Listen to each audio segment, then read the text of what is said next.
Welcome back to another episode of the Tucson Tour, and I am your host, Keeley, the tattooed Tucson Realtor. It's a show where we explore different places and locations around this city and get to know Tucson a little bit better together. And today, we're going to be exploring the Pima Air Space Museum.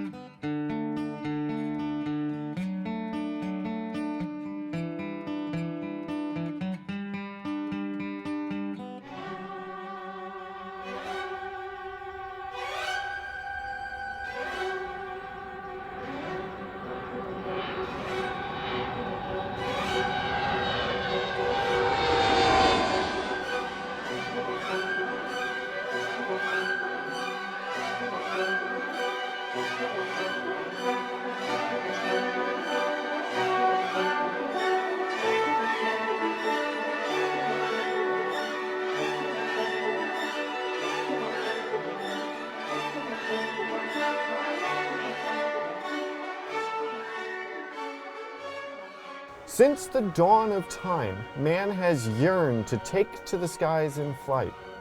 And 120 years ago, this dream was achieved by Wilbur and Orville Wright in a field outside of Kitty Hawk, North Carolina.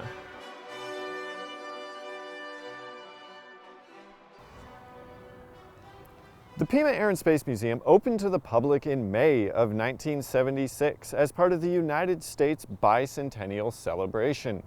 It was originally just a fenced-in field with aircraft parked on it and a small white trailer as a ticket booth. Since then, the facility has grown to be one of the largest privately funded aviation museums in the country, with over 250,000 feet of indoor display space and over 400 aircraft. Aviation innovation has been heavily driven by military usage due to the importance of airspace control. The Pima Air and Space Museum follows the history of flight as it has been utilized by our armed forces. North and South medley, played by the United States Marine Pipe and Drum Corps. It is on record.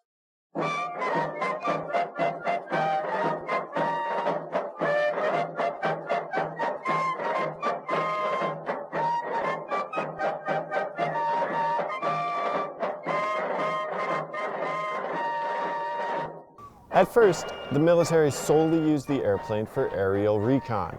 But then, partway through the First World War, the military leadership had two brilliant ideas. Number one, they could use this technology to drop bombs on things. And number two, they could attach a machine gun to the plane to shoot down enemy planes. And so the fighter and the bomber were born. One of the lessons they learned the hard way was that they discovered the need. One of the big lessons learned the hard way in World War I was that they discovered the need to paint identifying marks on the bottom of their planes in order to avoid shooting down their own plane.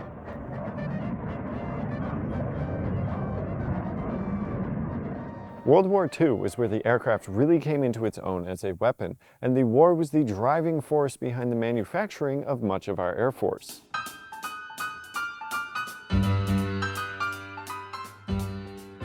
In 1939, the total amount of production for the U.S. Air Force was less than 3,000 planes. But by the end of the war in 1945, America had produced over 300,000 planes, primarily bombers and fighters. Streamlined, all-metal aircraft replaced the wood and fabric biplanes used previously, and they were strongly built to the point to be able to withstand heavy damage and continue flying. They increased the range and the payload and the defensive abilities of the aircraft in order to facilitate round-the-clock bombing runs. While a good portion of this museum is dedicated to World War II era planes, there are numerous other aircraft on display as well.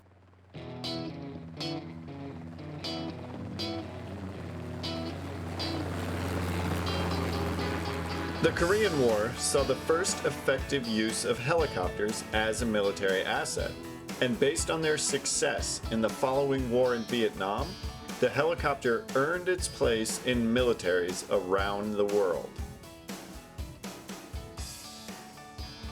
Low altitude warfare was one thing, high altitude was another. And by the mid-1960s, the US had developed the first supersonic spy plane, the Blackbird. With the importance of aviation innovation recognized by the military, the United States has solidified themselves as a leader in aerospace.